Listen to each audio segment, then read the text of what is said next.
জুলাই গণঅভ্যুত্থানের পর সাধারণ মানুষ স্বপ্ন দেখেছিল এক নতুন বাংলাদেশের, কিন্তু এক বছরের মাথায় যেন সেই প্রত্যাশার ফানুস ক্রমশই চুপসে যাচ্ছে। সমাজ, রাষ্ট্র, রাজনীতি, অর্থনীতি, কোথাও কোনো সুখবর নেই। যেন এক অনিশ্চিত যাত্রার দিকে আমরা ক্রমেই অগ্রসর হচ্ছি। বর্তমান বাস্তবতায় পথ হারাচ্ছে কি বাংলাদেশ? এসবই আজকের আলোচনায় আনতে চাই। দর্শক, আমি ফারনাজ জুই, সবাইকে আমন্ত্রণ জানিয়ে শুরু করছি দেশ টেলিভিশনের নিয়মিত আয়োজন দেশ সাম্প্রতিক। নিবেদন করছে আড়াইল অ্যাঙ্গেল চ্যানেল স্কোয়ার বার। আজকের আলোচনায় এগিয়ে নিতে স্টুডিওতে আছেন দুজন সম্মানিত অতিথি। চলুন একে একে পরিচিত হই। আছেন গোলাম মাওলা রনি, সাবেক সংসদ সদস্য ও লেখক। সেই সঙ্গে আরও আছেন সোহরাব হাসান, যুগ্ম সম্পাদক, প্রথম আলো। দুজনকে আমন্ত্রণ জানাচ্ছি আজকের আলোচনায়। গোলাম মাওলা রনি, সাম্প্রতিক সময়ে আমরা যে বর্বরতা, হানাহানি, অস্থিরতার তথ্য সর্বত্রই দেখছি, পথ হারাচ্ছে কি বাংলাদেশ? মানে আলটিমেটলি পথ তো অবশ্যই হারিয়ে ফেলেছে। এ কারণ হলো গণতন্ত্র প্রগতির যে চিরাচরিত পথ ছিল, সেই পথ থেকে এখন যেটা হয়ে গেছে সেটা হলো একে অপরকে ঠকানোর প্রবণতা। প্রত্যেকটা পক্ষই চাচ্ছে একে অপরকে ঠকানোর জন্য। দুই নম্বর হলো যে প্রতিপক্ষকে ভয় পাচ্ছে। সরকার যেমন রাজনৈতিক দলকে ভয় পাচ্ছে, রাজনৈতিক দলগুলো পরস্পরকে ভয় পাচ্ছে, ভীষণ রকম ভয় পাচ্ছে। তো এই ভয় থেকে কিন্তু দেখবেন যে সমস্ত আতঙ্ক শুরু হয়ে যায়। আতঙ্ক থেকে ঘৃণা, ঘৃণা থেকে আঘাত, এবং সেই আঘাত থেকে প্রতিঘাত। এবং এই সমস্ত কাজ করতে গিয়ে মানুষ যখন খুব অধৈর্য হয়ে পড়ে, ভীষণ রকম অধৈর্য, আমার খুব দ্রুত রেজাল্ট দরকার, তাড়াহুড়ো করতে থাকে। এখন যারা ক্ষমতায় আছেন তারা যেমন এখানে ক্ষমতায় থাকার জন্য খুব তাড়াহুড়ো করছেন, আর যারা ক্ষমতায় যাবেন তারাও ক্ষমতায় যাওয়ার জন্য খুব তাড়াহুড়ো করছেন। আর যখন মানুষ তাড়াহুড়োর মধ্যে থাকে তখন সেখানে অনেক অঘটন ঘটে। এখন আপনি একজনকে খুব মারতে চান, খুব দ্রুত মারতে চান, তো অন্য সময় যদি আপনার ধৈর্য থাকে তাহলে আপনি নিষ্ঠুরভাবে মারবেন না। কিন্তু আপনি যদি খুব তাড়াহুড়ো করতে চান তাহলে এই যে পাথর দিয়ে যে আদিম কায়দায় মারা হলো, ঠিক এইভাবে মারতে হয়। দুই নম্বর হলো যে যখন স্বাভাবিক থাকে, একজন আর একজনের সঙ্গে যখন যথেষ্ট সময় থেকে প্রতিযোগিতা করে, তখন প্রতিযোগিতার ভাষা, আচরণ, কৃষ্টি এবং কালচার একরকম হয়। কিন্তু এখন যেভাবে হচ্ছে প্রতিযোগিতাগুলো অসম প্রতিযোগিতা হচ্ছে। এবং এখানে আপনি দেখেন এই মুহূর্তে বাংলাদেশে কতগুলো গুজব, সীমান্তে গুজব আছে, পাহাড়ি অঞ্চলে গুজব আছে, এই ঢাকা শহরে গুজব আছে। গুজব কিন্তু মানে মিথ্যার চেয়ে ভয়ঙ্কর, এর চেয়ে ভয়ঙ্কর কিছু আর নেই। মানে ভয় দেখানো, গুজব দেখিয়ে আপনি সর্বনাশ ঘটাতে পারেন। এবং যখন পরিস্থিতি স্বাভাবিক থাকে তখন একে অপরের প্রতি সম্মান জানানো হয়। এখন আমাদের যে সামাজিক মাধ্যম, সেই সামাজিক মাধ্যম কিন্তু সমাজের একটা দর্পণ। আপনি ফেসবুক বলেন, ইউটিউব বলেন, টেলিভিশন বা সংবাদপত্র, প্রথম আলো বা এইগুলো কিন্তু এখন আর সমাজের দর্পণ নয়। একটা সময় মনে করা হতো দর্পণ, কিন্তু এখন কিন্তু প্রথম আলো কয়জনে পড়ে বা টেলিভিশন কয়জন দেখে, কিন্তু ইউটিউব বলেন, ফেসবুক বলেন, সব জিনিসগুলো দেখতেছে। ফলে মানুষের রুচি, আভিজাত্য সব কিছু ওখানে ফুটে ওঠে। এই রাজনীতি নিয়ে, সমসাময়িক রাজনীতি নিয়ে, সেখানে যে অশ্লীলতা, অশ্রাব্যতা, অভব্যতা, অপসংস্কৃতি, হিংসা, দেশ, ক্রোধ যা কিছু ছড়িয়ে পড়ছে, এতে আপনি যেটা বললেন যে দেশ শুধু পথ হারাচ্ছে না, খাদের কিনারে নয়, এমন অতল গহ্বরে চলে যাচ্ছে। মানে একটা আলকাতরার গর্তের মধ্যে যদি একটা মানুষ পড়ে, তখন তাকে উঠানোর পরে আর মানুষ চেনা যায় না, এবং সে বেঁচে আছে কিনা। আলকাতরা যদি তার নাকের ভিতরে আলকাতরা ঢুকে যায়, মুখের ভিতরে আলকাতরা ঢুকে যায়, আপনি তাকে চিনতে পারবেন। তবে কি আমরা স্বৈরাচারী রাজনৈতিক সংস্কৃতিতে ফিরে যাচ্ছি, নাকি সেই সংস্কৃতি থেকে আজ অবধি আমরা বেরিয়ে হতে পারি? আপনাকে একটা জিনিস বলি যে সংস্কৃতি শব্দটা হলো জীবনের আলোকিত অংশ। সংস্কৃতিটা এখানে পজিটিভ অর্থে, এখানে অপসংস্কৃতি হবে। তো এখানে আসলে স্বৈরাচারের যে অপসংস্কৃতি, এ যাবৎকালে বাংলাদেশে কিংবা ইভেন হিটলারের জামানাতে আমি যতটুকু পড়েছি, তার চেয়ে মন্দ অবস্থা এখন বিরাজ করছে। আপনি ধরুন একটা দলের প্রধান জনাব তারেক রহমান, তাকে কেন্দ্র করে যে সকল স্লোগান হচ্ছে, এইরকম অশ্লীল অশ্রাব্য স্লোগান কখন আপনি শুনেননি। অন্যদিকে আবার দেখুন, এই যে তারেক রহমানকে কেন্দ্র করে যে সকল স্লোগান দেওয়া হচ্ছে, এটা একেবারে বিএনপির অন্তরাত্মা ভেদ করে, বিএনপির যত দুর্বল জায়গা আছে সব জায়গাতে আঘাত করেছে। ফলে বিএনপি ক্ষোভে বিক্ষোভে আজকে পুরো ঢাকা শহর, সারা বাংলাদেশ কাঁপিয়ে ফেলেছে। কিন্তু কাঁপিয়ে যেটা হচ্ছে, বিএনপি ভুল করছে কি, তারা একটা পর এক পলিসিতে তাদের যে প্রতিপক্ষ জামাত বলেন, এনসিপি বলেন কিংবা এখানে চরমোনাই বলেন, তাদের সাথে পেরে উঠছে না, বিকজ তারা যা কিছু বলছে করছে ভেরি ম্যাটিকুলাসলি। এবং এখানে ধরেন যে স্লোগানটা তারেক রহমানকে নিয়ে দেওয়া হচ্ছে, ওটা তারা চিন্তা ভাবনা করে দিচ্ছে যেন তারেক রহমান এবং তার সাপোর্টাররা অপমানিত বোধ করেন, কষ্ট অনুভব করেন এবং এই কথা কাউকে যেন বলতে না পারেন, আলোচনাগুলো যেন প্রকাশ্যে করতে না পারেন। দেখেন আমি আকার ইঙ্গিতে বলছি, আমি কিন্তু প্রকাশ্যে বলতে পারছি না। কিন্তু অন্যদিকে যখন দেখবেন আমাদের দেশে মানুষ যখন খুব বিপদগ্রস্ত হয়, বিব্রত হয়, তখন সে করে কি আয়দার কাঁদে অথবা ইংরেজিতে কথা বলে। তো ইংরেজিতে কথা বলে এখন আজকে দেখলাম যে বিএনপির পক্ষ থেকে একটা স্লোগান দেওয়া হয়েছে, in Tarique Rahman we trust. Just 1 মিনিটে শেষ করব। এটা দেখবেন কালকে জামাত এবং বিএনপি যারা মানে জামাত এবং ওই চরমোনাই যারা পীর সাহেব যারা ইসলামপন্থী, তারা বলবে এটা শিরক করা হয়েছে। শিরক করা হয়েছে এই কারণে যে in Tarique Rahman we trust, এই শব্দটা কেন শিরক করা হয়েছে? আমরা যেভাবে আরবিতে বলি লা ইলাহা ইল্লাল্লাহ, এইটার যে ব্যাকরণগত আরবিতে অর্থ, ইংরেজিতে অর্থটা ঠিক সেম, যেটা ডলারের গায়ে লেখা আছে, ইন গড উই ট্রাস্ট। আমরা আল্লাহর উপরে বিশ্বাস স্থাপন করি। তো ইন গড উই ট্রাস্ট যেটা মার্কিন ডলারের উপর লেখা আছে, ঠিক সেম শব্দটা কপি করে এই যে বিএনপির অপদার্থ কতগুলো লোক আছে যাদের কোনো ভাষা জ্ঞান নাই, সেটা ইংরেজিতে তারা প্রকাশ করেছে in Tarique Rahman we trust. এটাকে বলবে প্রথমত এটা শিরক। আর ব্যাকরণগতভাবে যদি আসেন, ট্রাস্ট হলো এমন একটা জিনিস যা দেখা যায় না, যা ছোঁয়া যায় না, যা ধরা যায় না, যা পাওয়া যায় না, এটাতেই মানুষ ট্রাস্ট করে। আর বাকি যেটা আছে, নির্ভরতা যেটা আছে, সেটা হলো কনফিডেন্ট, উই আর কনফিডেন্ট বা উই আর কনফিডেন্ট। তো এই যে আমরা আল্লাহকে ট্রাস্ট করি, আমরা ফেরেশতাকে ট্রাস্ট করি, আমরা তাদেরকে দেখি না, এটি নির্মাণের রঙ্গ।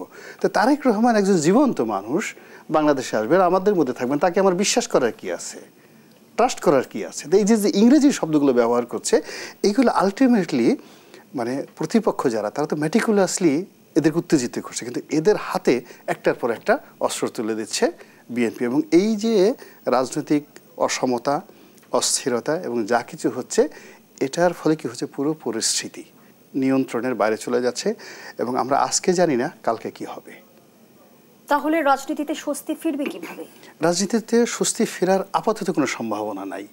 এর কারণ হলো যে সম্ভাবনাটা আমাদের ছিল 2024 সন পর্যন্ত, ঠিক সেই সম্ভাবনাটা আমাদের যারা প্রতিষ্ঠিত রাজনৈতিক দল আমরা কাজে লাগাতে পারি না। আপনি ধরেন এনসিপি, আমি এই দলটার কখনো প্রশংসা করিনি, কিন্তু তরুণদের একটা দল, আপনি গত 11 মাসে অন্তত পক্ষে 12 থেকে 14 জন তরুণদের নাম বলতে পারবেন, টেকনাফ থেকে তেঁতুলিয়া পর্যন্ত তাদের নাম চলে আসছে।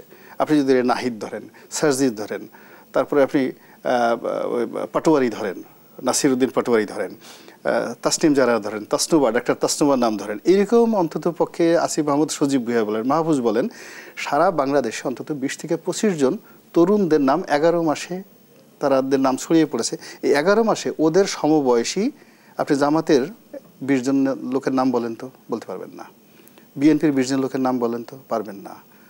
তারপরে আওয়ামী লীগের 20 জন ওদের সমবয়সী, মানে বিটুইন 30 to 40, 20 জনের নাম বলতে পারবেন না। ছড়িয়ে গেছে, কিন্তু তরুণরা যে নতুন রাজনৈতিক বন্দোবস্তের স্বপ্ন আমাদের দেখিয়েছিল, সেখানে আমরা কেন হোঁচট খেলাম? তারা এখনো কোনো স্বপ্ন আপনাদেরকে দেখায়নি, তারা কিছু একটা করার চেষ্টা করছে, তারা একটা কিছু করার চেষ্টা করছে। আর আমরা যারা গতানুগতিক রাজনীতি করছি, আমরা এখানে এমন কতগুলো কমপ্লেক্স তৈরি করে ফেলেছি, আমরাও আমাদের কাজটা করতে পারি নাই, আর তাদেরকেও তাদের কাজটা করতে আমরা দেইনি। মাঝামাঝি একটা জায়গাতে আমরা করছি কি, নিজেরা ধাক্কাধাক্কি করে ওদেরকে ছোট করতে গিয়ে নিজেরা ছোট হচ্ছি, ওদেরকে বড় করতে গিয়ে নিজেরা ছোট হচ্ছি।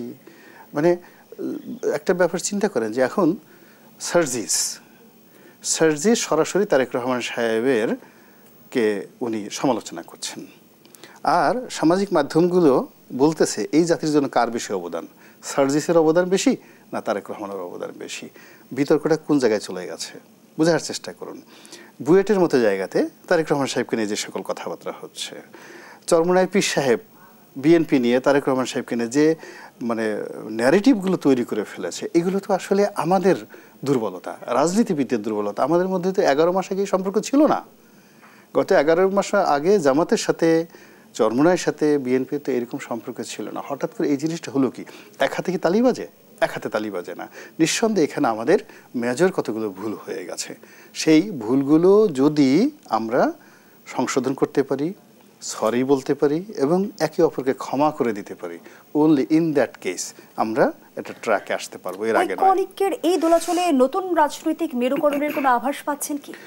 এখানে রাজনীতির কোনো মেরুকরণ নেই। এখন যে জিনিসটা হয়ে গেছে, এই পুরো জিনিসটা হয়ে গেছে হলো একে অপরকে পরাজিত করার, একে অপরকে বঞ্চিত করার।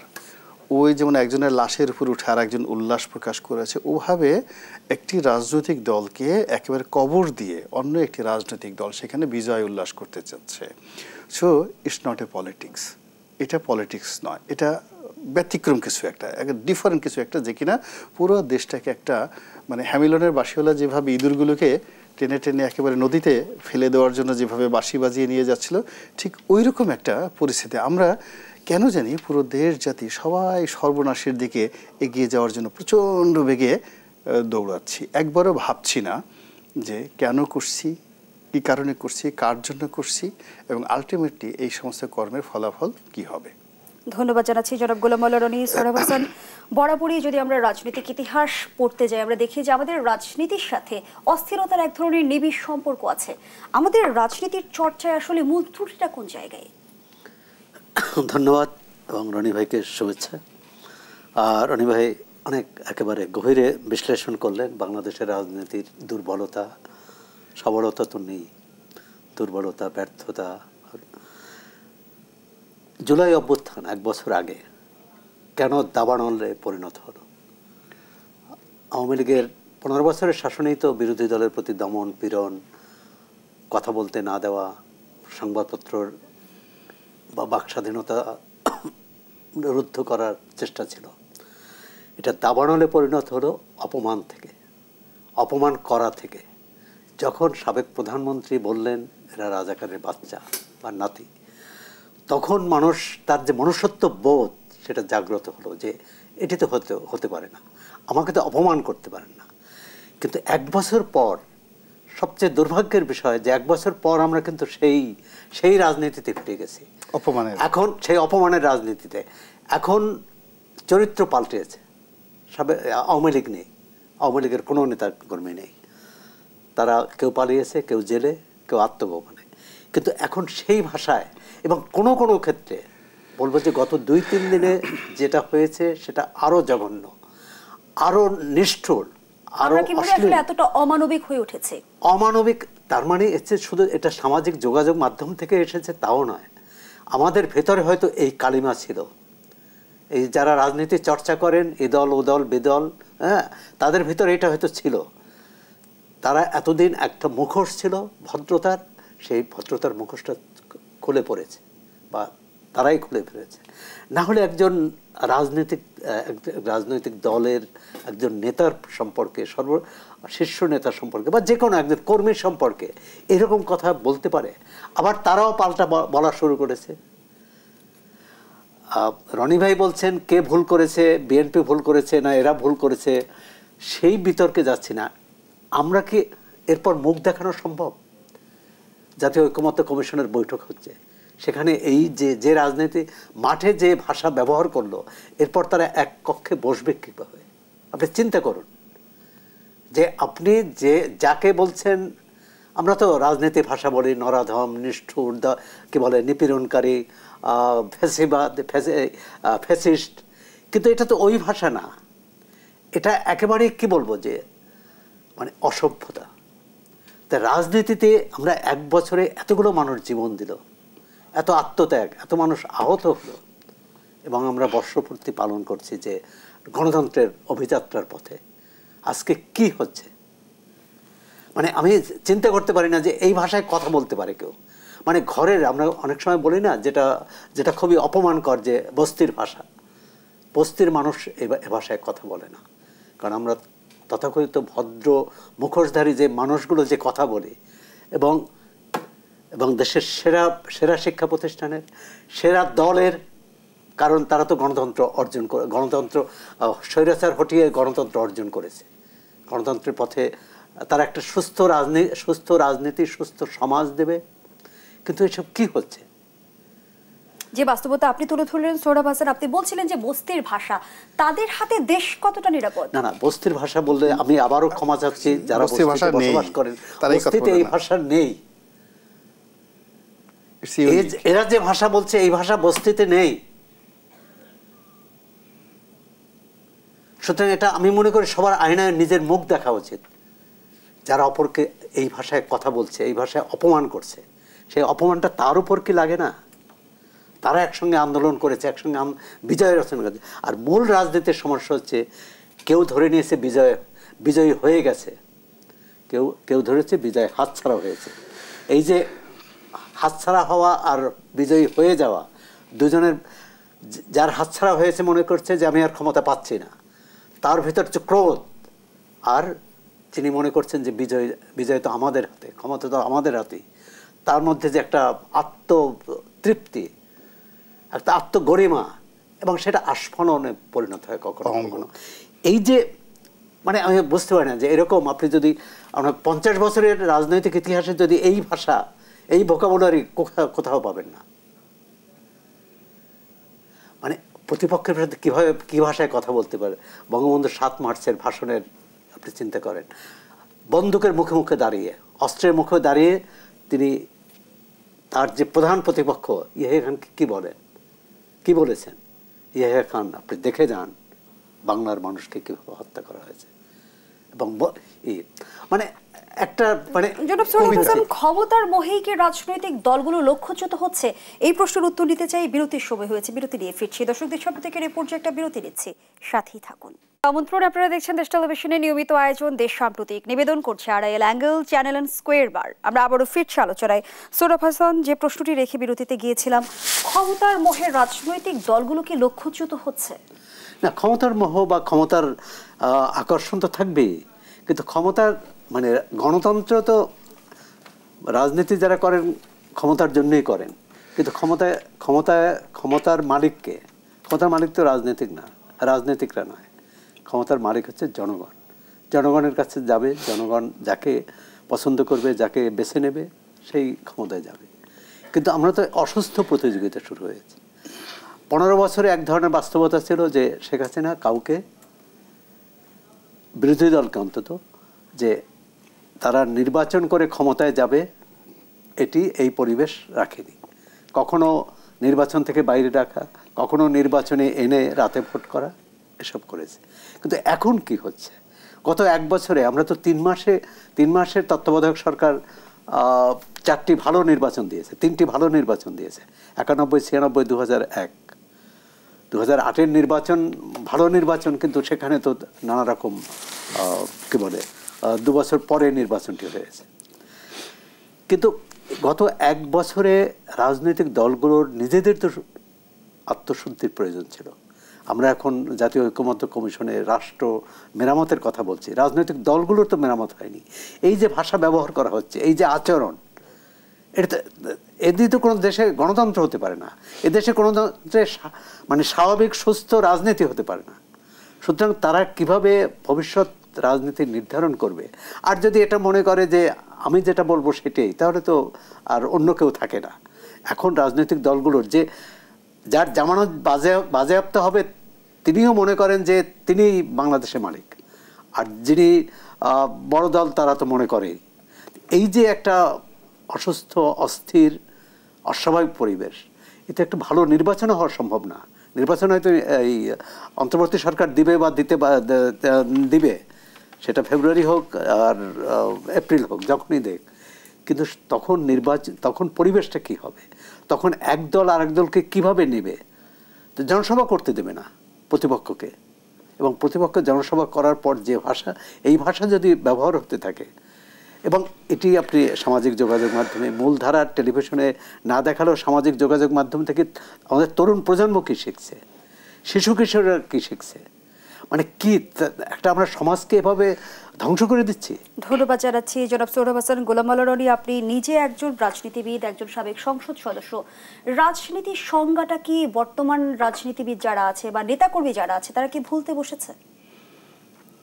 মানে এখন যারা আছেন, অনেকেই আছেন রাজনীতির প্রজ্ঞা, মেধা, যোগ্যতা, হয়তো আমি তাদের পাশে বসার আমার যোগ্যতা নেই। সবারই সব কিছু আছে, 4 বার 5 বার 6 বার সংসদ সদস্য হয়েছেন, মন্ত্রী হয়েছেন, এমপি হয়েছেন, কিন্তু যে সমস্যাটা হলো যে তারা ক্ষমতায় যেতে চায় আবার।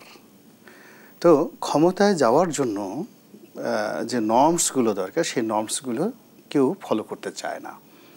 এখানে মানে রেল লাইনের উপরে না উঠে শর্টকাট সবাই যাওয়ার চেষ্টা করছে।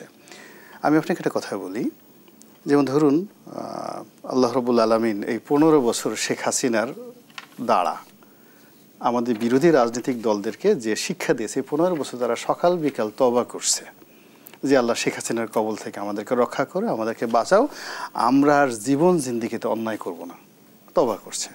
কিন্তু যেই মুহূর্তে শেখ হাসিনার পতন হলো, বিশ্বাস করেন তারা আল্লাহকে 15 ঘন্টা সময় দেয় নাই। এই 15 ঘন্টা সময়ের মধ্যে ময়লার আবর্জনার ডাস্টবিন দখল হয়ে গেছে, মার্কেট দখল হয়ে গেছে, বাস স্ট্যান্ড দখল হয়ে গেছে। ওই যে তারা তওবা করেছিল জীবনে আর অপকর্ম করবে না, ব্যাংক দখল হয়ে গেছে, বিমা দখল হয়ে গেছে, টেলিভিশন সেন্টার দখল হয়ে গেছে উইদিন 15 আওয়ার্সের মধ্যে।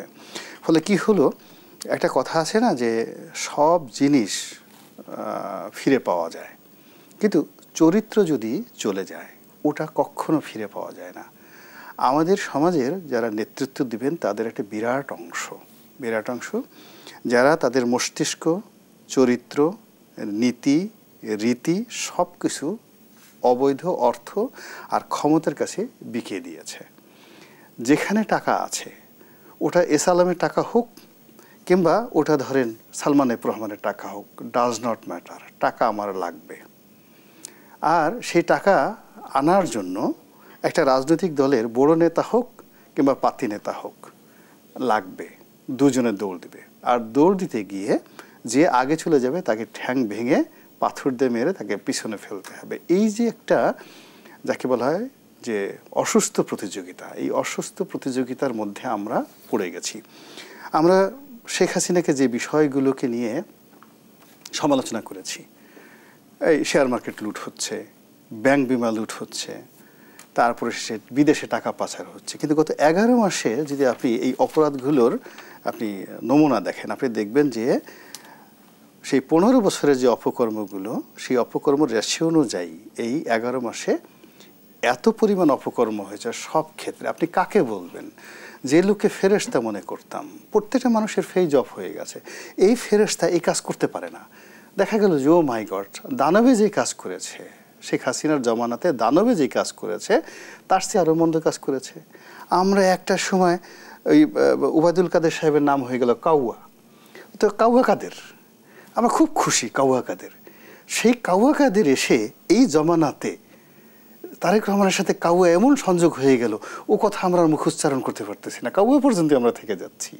বোঝার চেষ্টা করুন, তা ডে বাই ডে প্রতিটা জিনিস এতটা খারাপ অবস্থা চলে গেছে। জাস্ট একটা উদাহরণ আপনাকে দেই, তারেক রহমান সাহেবকে এভাবে গালাগালি দেওয়া হলো, আমি ফেসবুকে একটা স্ট্যাটাস দিলাম যে এটার পরিণতি ভালো হবে না, এটার দ্বারা এটা হবে। হঠাৎ করে দেখলাম যেটা বাংলাদেশে ঘটেনি, বিরাট 4-5 হাত রামদা একটা নিয়ে মুখে সেই আইএসের মতো কাপড় পরে আমাকে একটা থ্রেট যে এই তারেক রহমানের পক্ষে কথা গোলাম মোল্লা রহমানি বলছে এই রামদাদের তাকে কোপ দেব। এমন একটা অবস্থা, বিএনপির একটা সিঙ্গেল লোক, মানে এত লোক দেখলো, একটা সিঙ্গেল লোক টেলিফোন করে বললো না যে মিস্টার রনি বা রনি ভাই বা রনি, এই যে কাজটা হলো, আপনি তো আমাদের নেতার পক্ষে কথা বলতে গিয়ে এই অবস্থা হয়ে গেছেন। একটা পুলিশ কর্মকর্তা, একটা আর্মি, কেউ বলো না। একদিন হঠাৎ করে দেখবেন যে ওই যে পাথর দিয়ে যেভাবেই করছে এবং কোটি কোটি ভিউ হয়েছে, ওই যে আমাকে যে একটা থ্রেট দিয়েছে, কিন্তু এই রাষ্ট্রের পক্ষে neither military, neither police, neither RAB, no political alliance. তাহলে কি হচ্ছে দেখেন, আপনি যে কারো পক্ষে দাঁড়াবেন, একটা ন্যায়ের পক্ষে একটা কথা বলবেন, এই যে বলবেন, ওই যে উনি যে কথাগুলো বললেন যে এখন বললেন যে এটা খুব অশ্লীল, তো আমি যেভাবে খুব ভদ্রভাবে ফেসবুকে স্ট্যাটাসটা দিয়েছি তার সাথে অনেক কঠিনভাবে সোরাব সাহেব বলছেন। এখন আমাদের সোরাব ভাই আমার সে বয়সে সিনিয়র, কিছু শরীরের মধ্যে রোগ বালাইও থাকতে পারে, ডায়াবেটিস, যে রামদা দিয়ে আমাকে ভয় দেখাইছে, ওই রামদা খাইলি একের উনার সমান, উনি তো বেশি লম্বা না, একেবারে ওইরকম লম্বা একটা রামদা, ওইরকম একটা রামদা খালি তাকে দিয়ে মাপ দিয়ে যায়, কালকে আপনি সুরাব ভাইয়ের এখানে আনতেই পারবেন না, সে খালি ধরে উঠাবেন আর সে খালি চিত হয়ে পড়ে যাচ্ছে। আর ওইটা দেখে প্রথম আলোর যে যারা ওনার সহকর্মী আছে তারপর ওনাকে চিনবেই না, বলে যে আপনি কে, আপনাকে তো চিনি না। বিকজ যে রামদা তাকে দেখানো হয়েছে, যদি তাকে সাপোর্ট দিতে গিয়ে প্রথম কারোর পক্ষে রামদা চলে আসছে, এই যে একটা বিরূঢ় সমাজ, যে সমাজ ন্যায়ের পক্ষে দাঁড়াতে পারে না, অন্যায়কে ঘৃণা জানাতে পারে না, এবং যে সমাজ অন্যায় প্রতিরোধে এই কাজ করতে পারে। একটা জিনিস চিন্তা করে, এই সমস্যাটা তৈরি হলো কোথা থেকে? তৈরি হলো চরমোনাইয়ের পীর সাহেব যে কোনো কারণে একটা বড় সমাবেশ করছে, খোলামেলা বাংলায় বলি, সমাবেশ করে, বিশাল একটা সমাবেশ, যে সমাবেশটা বিএনপির এত বড় একটা সমাবেশ এই মুহূর্তে করাটা কঠিন একটা বিষয়। এক, সেই সমাবেশে জামাত উঠছে, সেই সমাবেশে নুরুল হক নুরু আসছে, এবি পার্টি আসছে। এটা দেখে বিএনপির খুব রাগ হয়েছে। তারা চরমোনাইয়ের পীর সাহেবকে কটাক্ষ করে বলল যে এ তো সৌরা লোকের এই হাত পাখা দিয়া আওয়ামী লীগের সারা জীবন বাতাস করছে, আওয়ামী লীগের জমানায় ঘুষি খাইয়া, ছাত্রলীগের ঘুষি খেয়ে 2টা দাঁত মুবারক শহীদ হয়ে গেছে। এই ঠাট্টা কিন্তু উনি নিতে পারে নাই। তখন উনি বলল এই চাঁদা দেই পল্টনে, চলে যায় লন্ডনে। তারপরে বললো যে আপনাদের যে নেতা, ওর যে মাজা ভেঙে দিছে মিলিটারিতে, ওকে এমনি দিছে নাকি? কোন ভালো মানুষের মাজা মিলিটারিতে ভাঙে নাকি? কেন ভাঙছে? তো দেখেন শুরু হলো কোত্থেকে। এই যে যেখান থেকে শুরু হলো, সেই শুরুটা এসে আজকে বিএনপির সমাবেশ, তার আগে বুয়েটে এবং অন্য জায়গাতে। তার আগে আপনি দেখেন আমিরে জামাত, বয়স্ক মানুষ, মুরব্বী মানুষ। এখন এই যে অনলাইনে বিভিন্ন গ্রুপ আছে, জামাতের গ্রুপ আছে, বিএনপির গ্রুপ আছে। এই ভদ্রলোক কোনোদিন হয়তো সৌজন্য সাক্ষাৎকে বসুন্ধরা গ্রুপ হয়ে গেছে, বা কাউকে একটু জড়াই ধরছে, ওই নর্মালি কী হয়, মুরব্বী মানুষ কাউকে জড়াই ধরছে, কাউকে একটা চুমো দিছে। এইটাকে বিকৃত করে, একে অপমান করে যে সকল অশ্লীল অশ্রাব্য কথাবার্তা এই বয়স্ক মুরব্বী মানুষকে নিয়ে বলছে, ফলে কি হলো দেখেন, এখন তারেক রহমান সাহেবকে নিয়ে তার চেয়ে আরও বেশি জিনিস হয়ে যাচ্ছে। তো এই যে একটা মন্দ জিনিস আপনি যখন শুরু করলেন, সেটা আবার আর একটা মন্দ দিয়ে প্রতিহত করতে হচ্ছে, এবং আস্তে আস্তে এই মন্দটা ছড়িয়ে পড়ছে মহামারী আকারে সারা বাংলাদেশে। এবং এটা ওই যে উনি যেটা বললেন, ধরুন এখন এই সামনাসামনি দেখা হয়ে গেল যারা এই ঝগড়াঝাটি করছে সিনিয়রদের মধ্যে, সালাউদ্দিন সাহেবের কথা বলেছেন, আর চরমোনাইয়ের পীর সাহেব ফয়জুল করিম সাহেবের কথা বলেছেন। তার পিছনে সালাউদ্দিন সাহেবেরও 20 জন লোক আছে, আর ওই চরমোনাইয়ের পীর সাহেবেরও 20 জন লোক আছে। তারা সামনে 2 জন হয়ে গেছে, এবং তারা অতীতে সেই ঘটনা মনে করে 2 জনের মধ্যে মারামারি হয়ে গেল। মারামারি ফিরেতে আসছে আলিরিয়ার সাহেব, সেও 2টা ঘুষি খেয়ে গেল। ফিরেতে আসছে সরফরাজ সাহেব, বয়স্ক মানুষ। এরপর অন্যান্য যারা আছে, কীরকম একটা বিশ্রী অবস্থা চিন্তা করে, না পারবে দৌড়াতে, না পারবে পালাতে। এইরকম একটা ভয়ঙ্কর জায়গাতে ঐক্যমত্য কি বলো, ওরে বাবা গো, ঐক্যমত্য লাগবে না, তাড়াতাড়ি পালাও, এই অবস্থা শুরু হয়ে যাবে বাংলাদেশে।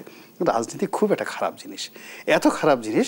এই খারাপ জিনিসে প্রত্যেকটা শব্দ চয়ন, প্রত্যেকটা ঘটনা, এখানে অনেক ভালো জিনিস করতে গিয়ে অনেক মানুষের সর্বনাশ হচ্ছে। খারাপের বৃত্তি আবর্তিত হতে থাকবো আমরা। যদি আইন ও সালিশ কেন্দ্রের একটি পরিসংখ্যান আপনার সামনে তুলে ধরি, গত 11 মাসে সারা দেশে 349টি রাজনৈতিক সহিংসতার ঘটনা ঘটেছে।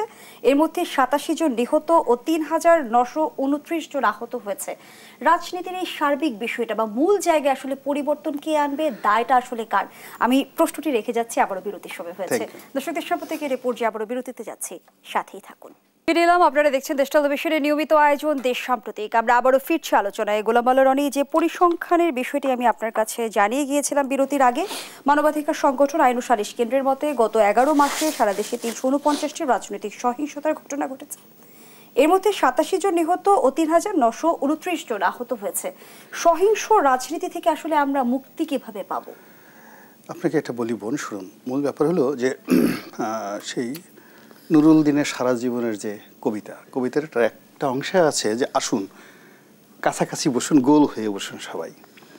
অপরাধের একটা মানে স্বাভাবিক চিত্র হলো, অপরাধ বিজ্ঞান চিত্র হলো, এরা বিচ্ছিন্নভাবে সারা দেশে হয়, সারা দেশে হয়ে এরা হাত পাকায়, এবং সর্বশেষে এসে রাজধানীতে এসে সবাই ঐক্যবদ্ধ যখন হয়, তখন সরকার পতন হয়, রাষ্ট্রের পতন হয়।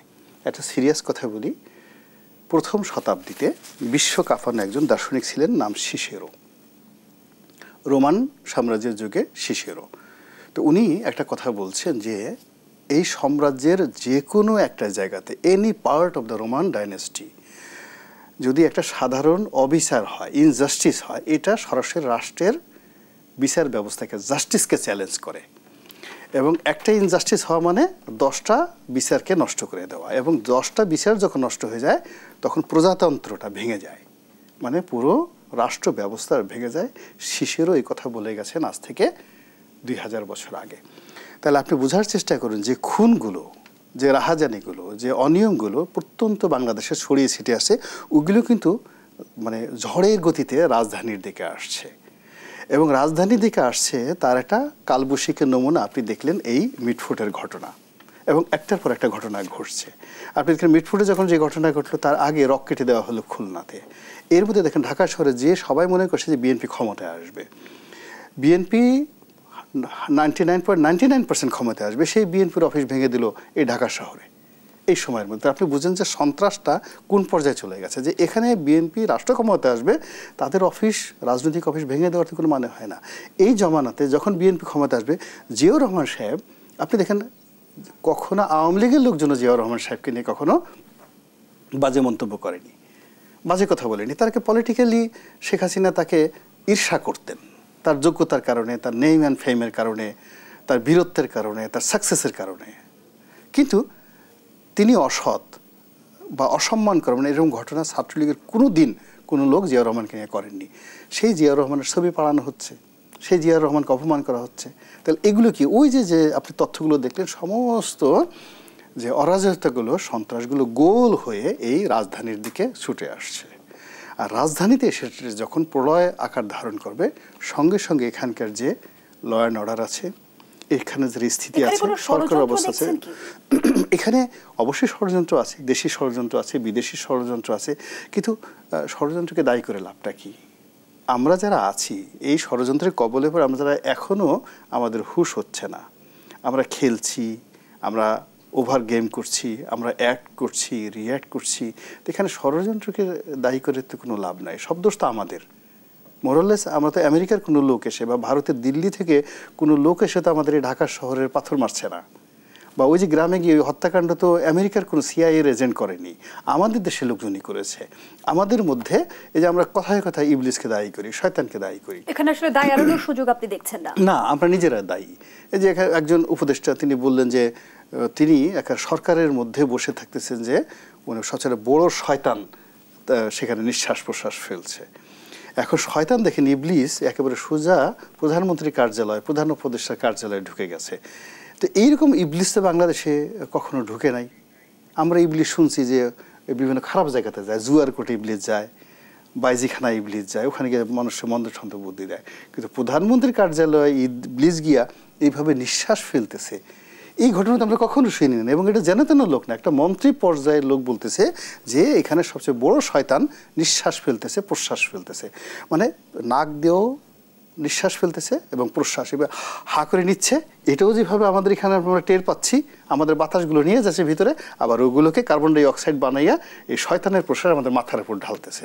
আপনি বুঝতেছেন যে আমরা কোন পর্যায়ে পৌঁছে গেছি। তো এইভাবে একটা মহাপ্রলয়ের নটরাজ চারিদিক থেকে আমাদেরকে ঘেরাও করে ফেলছে। ধন্যবাদ জানাচ্ছি জনাব গোলাম মাওলা রনি, সোহরাব হাসান। মিটফোর্ডের হত্যাকাণ্ড রাজনৈতিক দুরভিসন্ধি কিনা, পরিকল্পিতভাবে ঘটানো হয়েছে কিনা, এর মাধ্যমে আসন্ন নির্বাচন প্রভাবিত বা বিলম্বিত করার কোনো অপচেষ্টা চলছে কিনা, সে বিষয়ে সন্দেহ প্রকাশ করেছেন বিএনপি মহাসচিব মির্জা ফখরুল ইসলাম আলমগীর। এমন কোনো ষড়যন্ত্রের আভাস আপনি দেখেন কিনা? ধন্যবাদ। 5 আগস্টের পরে কিন্তু এই ষড়যন্ত্রের সংখ্যা করতে হয়নি, বা ষড়যন্ত্র নিয়ে এত চিন্তা ভাবনা করতে হয়নি, যেটি রনি ভাই থেকে শুরু করে বিএনপির মহাসচিব এখন ষড়যন্ত্রের কথা বলছেন। আসলে আমরা একটা অভ্যুত্থান হয়েছে, জনগণ মানে বাংলাদেশে আপামর মানুষ এর সাথে যুক্ত হয়েছিলেন, তাদের সমর্থনেই কিন্তু এটা হয়েছে। কিন্তু তাদের যে আকাঙ্ক্ষা, তাদের যে প্রত্যাশা, সেটি এই সরকার, রাজনৈতিক নেতৃত্ব পূরণ করতে পারেনি। পূরণ করার পথে কোনো ইতিবাচক কিছু ঘটেছে তারও কিন্তু প্রমাণ পাওয়া যায় না। যে কারণে এই যে হিংসা, হানাহানি, রনি ভাই বললেন তার নিরাপত্তা নিয়ে শঙ্কিত, এবং আমার নিরাপত্তা নিয়েও তিনি একইভাবে যাতে শঙ্কিত বোধ করে। কিন্তু আসলে এটা ব্যক্তির কোনো বিষয় না, বিষয় হচ্ছে আমরা একটা সমাজটা কি একটা, এই যে আপনি যে আইন সালিশ কেন্দ্রের পরিসংখ্যান দেখেন, পৃথিবীর সব দেশে অপরাধ আছে, বরং আমেরিকার মতো সেখানে তো স্কুলে যে শিক্ষার্থীদের গুলি করে, সেটা আমাদের করে না। সুতরাং সামাজিকভাবে আমরা অতটা খারাপ নয়, বাংলাদেশের সমাজ যে, কিন্তু যারা নেতৃত্ব দেন এই সমাজের রাজনৈতিক নেতৃত্ব, তাদের মধ্যে হিংসা, ঘৃণা, বিদ্বেষ এত প্রবল যে কেউ কাউকে সহ্য করতে পারে না। মানে এটা না যে এ দল করছে বি দল চুপ হয়ে আছে, সেই দল প্রতিকার চাইছে বা মানুষকে সুপথে আনার চেষ্টা করছে অথবা সত্য বলছে, সবাই কিন্তু এর সঙ্গে যুক্ত হয়ে পড়েছে। এ কারণে এখন আর ভাগ করা যাচ্ছে না, কারণ এরাই তো আন্দোলনে অংশ নিয়েছিল, এরাই তো গুলির মুখে নিজেদের বুক পেতে দিয়েছিল। তাহলে এই অবস্থা হলো কেন? আমাদের কোথায় যদি একটা গোলমাল আছে, মানে আমাদের সমাজ, আমাদের রাজনীতি, আমাদের নেতৃত্ব। রনি ভাই বলতেছিলেন যে যে জাতি যেরকম নেতৃত্ব সেরকম হয়, কিন্তু আবার নেতৃত্বের দায়িত্ব কিন্তু জাতিকে সামনে এগিয়ে নেওয়া, জাতির ভুল ত্রুটি এগুলো সংশোধন করা, একটা উন্নত সংস্কৃতির তৈরি করা। সেটা আমরা পারলাম না। স্বাধীনতার 53 বছর, এই গণ অভ্যুত্থানের এক বছর হতে যাচ্ছে। আজকে তো একটা উৎসবমুখর পরিবেশ থাকার কথা ছিল সারা দেশে, যে গণ অভ্যুত্থানের 1 বছর পূর্তিতে আমরা কতটা অগ্রসর হলাম, আমাদের শিক্ষায় আমরা কি অগ্রসর হলাম, স্বাস্থ্যসেবায় কি অগ্রসর হলাম, প্রশাসনে কি অগ্রসর হলাম, জনগণের নিরাপত্তায় কি অগ্রসর হলাম। আমরা তো সবটাই দেখছি যে স্থবিরতা, কোথাও তো আশার আলো নেই। সুতরাং মানুষের মধ্যে এই যে হতাশাও কিন্তু একটা কারণ। এই যে বিশৃঙ্খলা, এই যে খুনোখুনি, এই যে এটা হতাশাও একটা কারণ। এই বাস্তবতায় পরিবর্তনের প্রত্যাশা আমরা রাখতে পারি কি গোলাম মোল্লা রনি? দুলাইন মন্তব্য নিয়ে শেষ করতে চাই। সবসময় সব মন্দ কিছুর মধ্যে ভালো কিছু নিহিত থাকে। কাজে এই যে এখন যে টানাপোড়েন আছে, যা কিছু মন্দ, এর মধ্যে হয়তো ভালো আছে। কয়লার খনির মধ্যে হীরা থাকে। তো যার জন্য ভালো কিছু যে হবে না, নট লাইক দ্যাট। আমাদের এই সমাজে 100 বছর গন্ডগোল করেছে, কিন্তু অল অন এ সাডেন এর মধ্যে কোথা থেকে রাজা গোপাল চলে এসেছে। 400 বছর এই জাতিকে একটা শ্রেষ্ঠ সময় উপহার দিয়েছে পাল বংশ। এই সমাজে অনেক দিন যুদ্ধ করেছে। এই যে বর্গি এলো দেশে, ছেলে ঘুমালো পাড়া ঘুমা, বর্গি এলো দেশে, সারা দেশের মানুষ যখন ঘুমাতে পারতো না, সেই সময় শায়েস্তা খান এসে গেছে। ধন্যবাদ জানাচ্ছি গোলাম মোল্লা রনি। সোহরাব হাসান, আপনি কতটা আশাবাদী? আশায় তো মানুষ বাঁচে। আশা যদি আমরা সব আশাই যে ছেড়ে দেই, তাহলে তো মৃত্যুই হচ্ছে একমাত্র ভরসা। কিন্তু আমরা বেঁচে থাকতে চাই, বাংলাদেশের ভালো চাই এবং জনগণের। দেশপ্রতীকের আজকের আয়োজন। ধন্যবাদ এতক্ষণ আমাদের সাথে থাকার জন্য।